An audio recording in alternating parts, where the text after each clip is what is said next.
शशांक सोनी आप सभी का लक्ष्य एकेडमी अरण्य गुरुकुलम की ऑनलाइन क्लासेस में हार्दिक स्वागत करता हूं, जहां हम संविधान विषय की विशिष्ट रूप से चर्चा कर रहे हैं। पिछली क्लास में हमने संविधान की विशेषताओं को प्रमुख रूप से देखा था, जो कि एक अत्यंत महत्वपूर्ण कक्षा थी संविधान के प्रावधानों को संक्षिप्त रूप से जानने के लिए।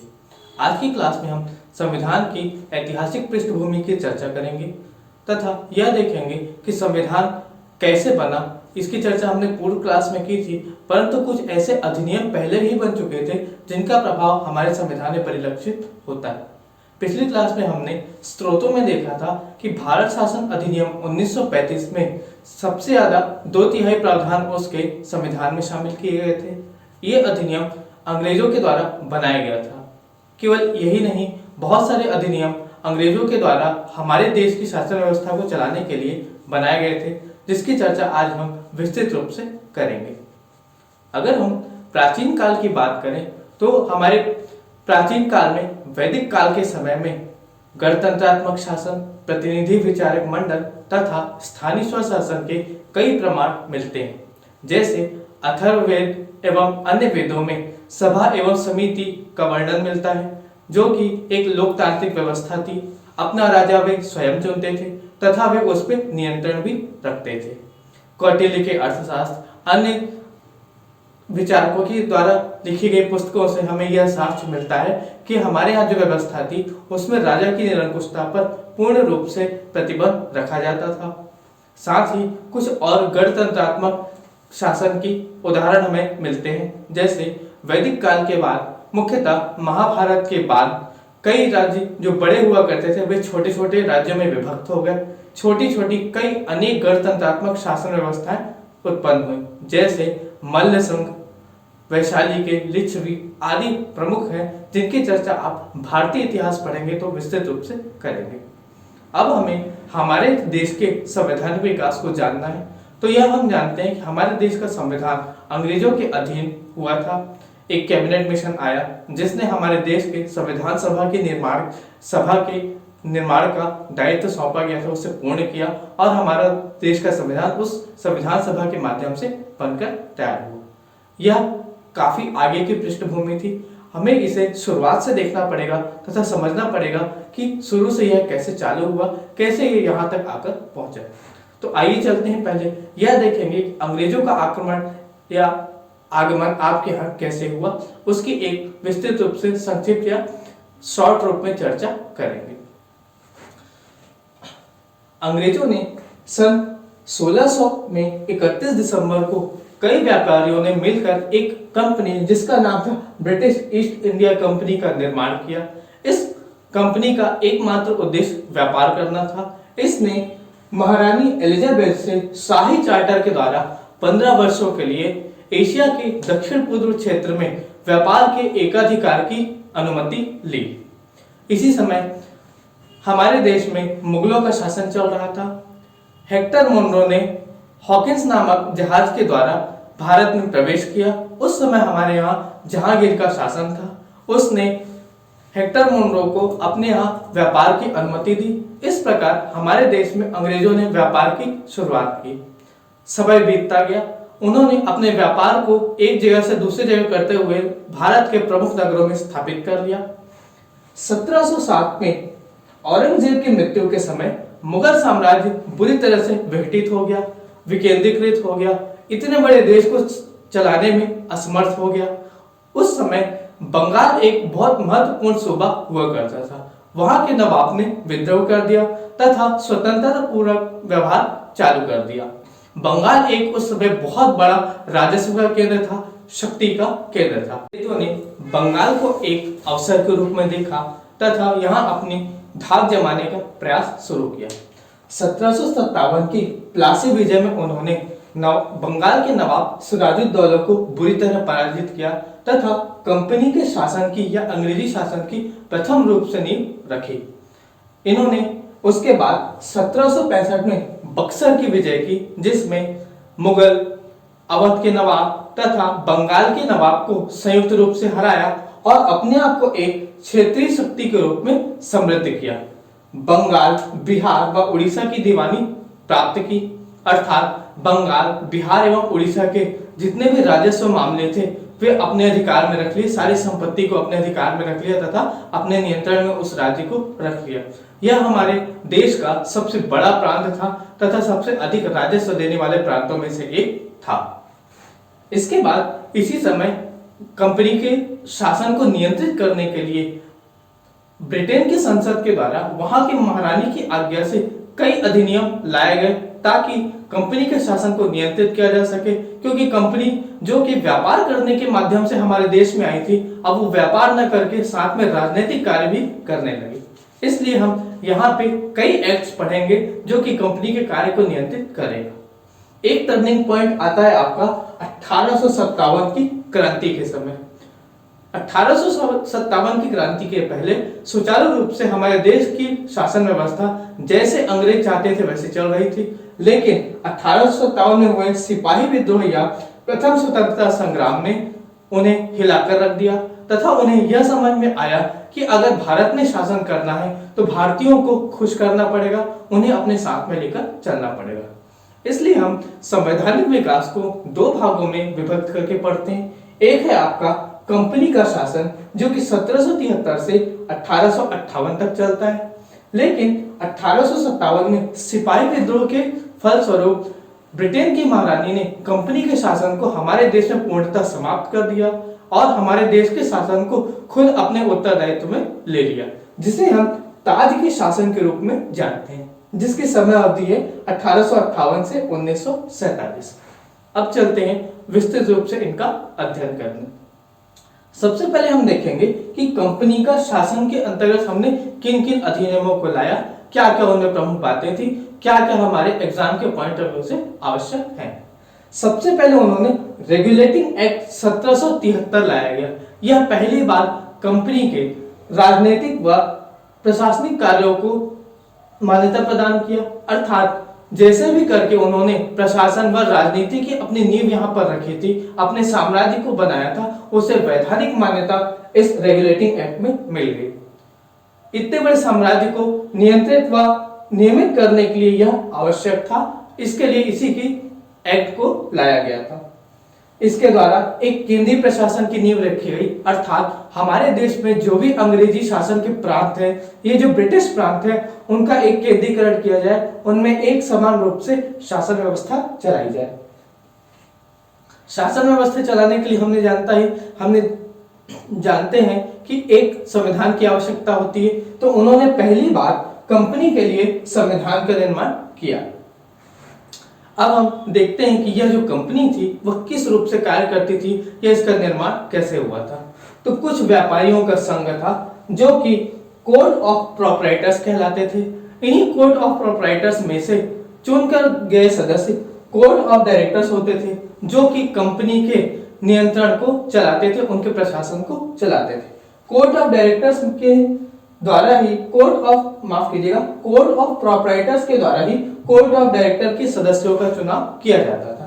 प्रारंभ में यह संख्या 24 थी, जिसे बाद में परिवर्तित भी किया गया। इस समिति में प्रतिवर्ष चुनाव हुआ करते थे कोर्ट ऑफ डायरेक्टर के लिए। कहां से? तो कोर्ट ऑफ प्रोप्राइटर से। लेकिन इस अधिनियम के द्वारा उस प्रतिवर्ष होने वाले चुनाव को बाद में बदलकर 4 वर्ष में कर दिया गया। साथ ही एक और परिवर्तन किया गया कि यह समिति के जो 1/4 सदस्य हैं वह प्रतिवर्ष अवकाश धारण कर लेंगे, अर्थात नए सदस्य आएंगे, 1/4 सदस्य हमेशा के लिए उस समिति को छोड़कर चले जाएंगे। तो यह थी व्यवस्था कि आपकी कंपनी कार्य कैसे करती थी। अब इसकी अधिनियम की कुछ विशेषताएं देखते हैं कि क्या क्या खासियत है इस अधिनियम की जो आपके एग्जाम पॉइंट ऑफ व्यू से महत्वपूर्ण है।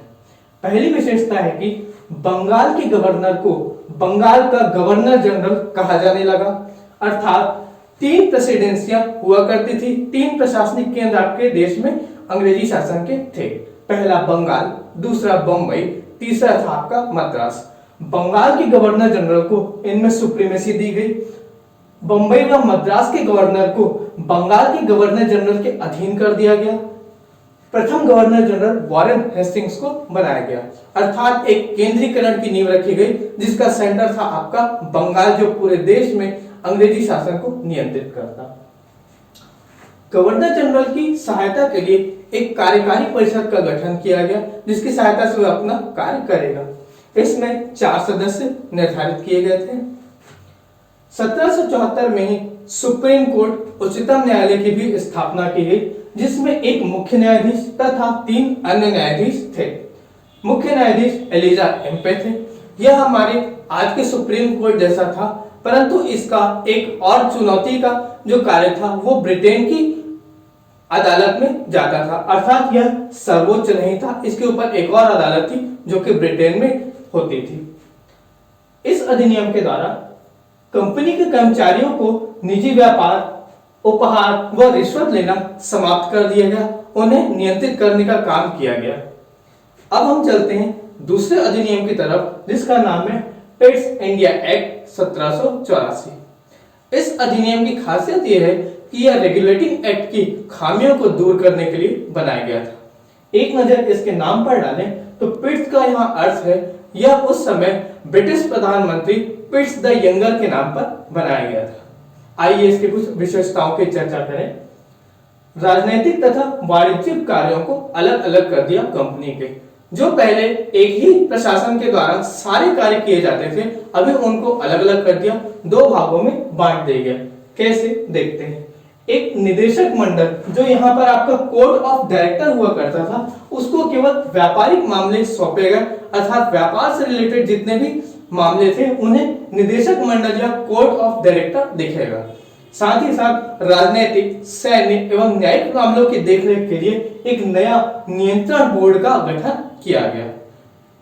शासन की सुविधा के लिए यह करना अत्यंत आवश्यक था। यहाँ से हमें द्वैध शासन की जानकारी मिलती है, अर्थात प्रशासन के तत्वों को 2 भागों में बांटा गया, शक्तियों को 2 भागों में विभाजित कर दिया गया, इसलिए इसे द्वैध शासन कहा जाता है। यह अत्यंत आवश्यक है। यह आपसे पूछता है कि किस अधिनियम के माध्यम से अंग्रेजों ने द्वैध शासन को अपनाया, तो उसका आंसर है आपका पिट्स इंडिया एक्ट 1784। इसके साथ ही पहली बार भारत के अधीन जो भी क्षेत्र थे ब्रिटिशों के, उन्हें ब्रिटिश आधिपत्य का क्षेत्र कहा गया। यह भी आपसे पूछा है कि किस अधिनियम के माध्यम से अंग्रेजों के द्वारा जो भारत में कंपनी के क्षेत्र थे उनको ब्रिटिश आधिपत्य का क्षेत्र कहा गया, तो उसका भी आपका आंसर पिट्स इंडिया एक्ट 1784। इसमें एक परिवर्तन किया गया कि जो गवर्नर जनरल की कार्यकारी परिषद थी उसके सदस्य संख्या को 4 से घटाकर 3 कर दिया गया। ये थी कुछ प्रमुख विशेषताएं पिट्स इंडिया एक्ट 1784 की। अब आगे चलते हैं। तो हर 20 वर्ष में एक चार्टर लाया जाता था। यह चार्टर राजकीय लेख होता था जो कंपनी के कानूनों को रिफॉर्म करता था, समय अनुसार जरूरत पड़ने पर उनमें बदलाव करता था। आइए उन पर एक नजर डालते हैं। सबसे पहला चार्टर आया 1793 में। इसने कंपनी के व्यापारिक एकाधिकार को दक्षिण पूर्व एशिया में बढ़ाकर 20 वर्ष की समय अवधि और दे दी कि दक्षिण पूर्व एशिया में अगले 20 वर्ष तक केवल और केवल कंपनी व्यापार करेगी। साथ ही साथ कर्मचारियों का वेतन भत्ता अब भारतीय राजस्व से दिया जाने लगा, जो कि पहले ब्रिटेन के राजस्व से दिया जाता था। एक बहुत इंपॉर्टेंट पॉइंट यह है कि ICS इंडियन सिविल सर्विसेज भारतीय नागरिक सेवा की स्थापना की गई, जिसे लॉर्ड कॉर्नवालिस के द्वारा लागू किया गया। कारण यह था कंपनी के कर्मचारियों को भ्रष्टाचार को रोकने के लिए यह सेवा लागू की गई थी। ये थे प्रमुख विशेषताएं चार्टर एक्ट 1793 की। अब चलते हैं 20 साल आगे, चार्टर एक्ट 1813। अब के जो चार्टर एक्ट हैं उनसे लगातार आपसे क्वेश्चन पूछे हैं, इसलिए आप इन्हें विशेष रूप से ध्यान दीजिएगा। चार्टर एक्ट 1813 की सबसे पहली खासियत ये थी कि आपके देश भारत में ईसाई मिशनरियों को ईसाई धर्म के प्रचार प्रसार के लिए अनुमति दी गई, उनका आगमन हुआ। यह आपके PSC में पूछा है पिछले कुछ वर्षों में कि किस अधिनियम के माध्यम से ईसाई मिशनरियों को अनुमति दी गई ईसाई धर्म के प्रचार प्रसार की। साथ ही भारत में शिक्षा के विकास के लिए प्रतिवर्ष 1 लाख रुपए खर्च करने का प्रावधान किया गया।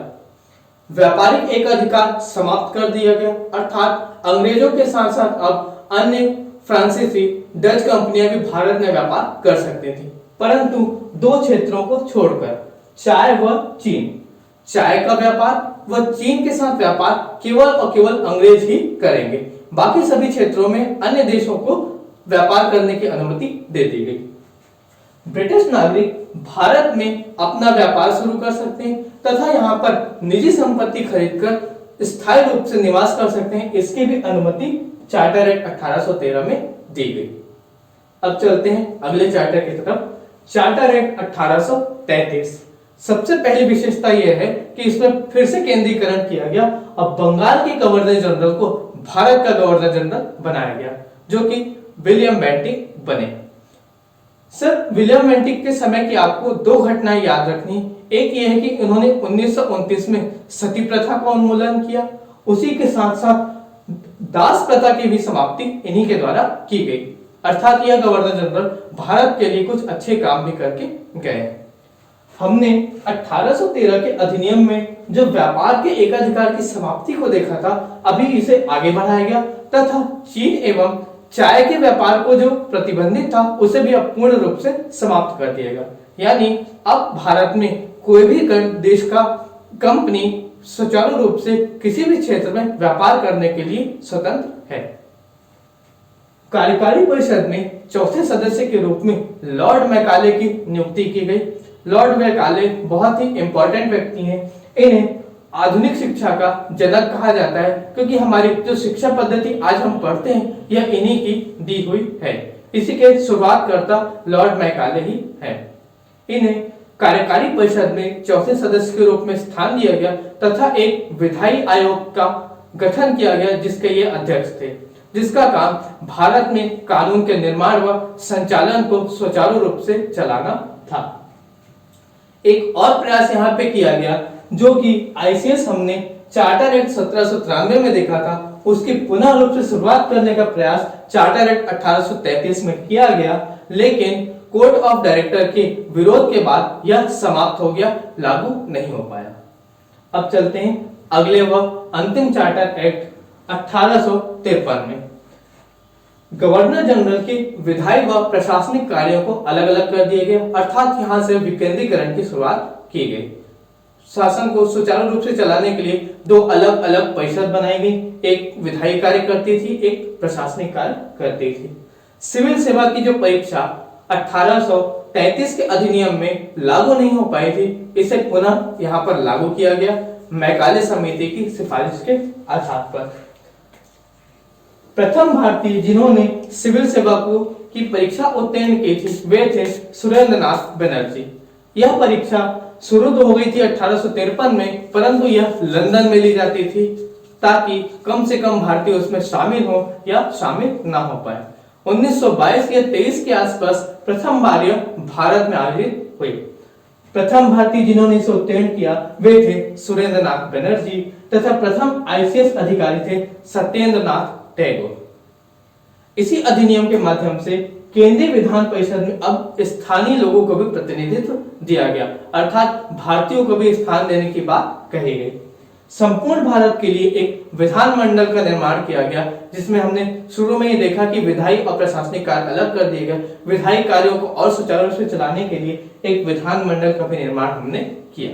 तो आज हमने कंपनी के अधीन जितने भी अधिनियम थे उनके विस्तृत रूप से चर्चा की, साथ ही संवैधानिक पृष्ठभूमि की जो रूपरेखा थी उस पर भी एक नजर रखी।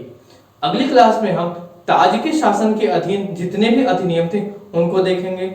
वे अधिनियम परीक्षा की दृष्टि से और भी ज्यादा महत्वपूर्ण है, क्योंकि उन्हीं के द्वारा बहुत सारे प्रावधान हम अपने संविधान में ग्रहण करेंगे। बहुत प्रमुख बातें हमें उनमें देखने को मिलेंगी, बहुत सारे उसमें नई नई अवधारणाएं शामिल होंगी। तो आज के लिए इतना ही, मिलते हैं अगली क्लास में।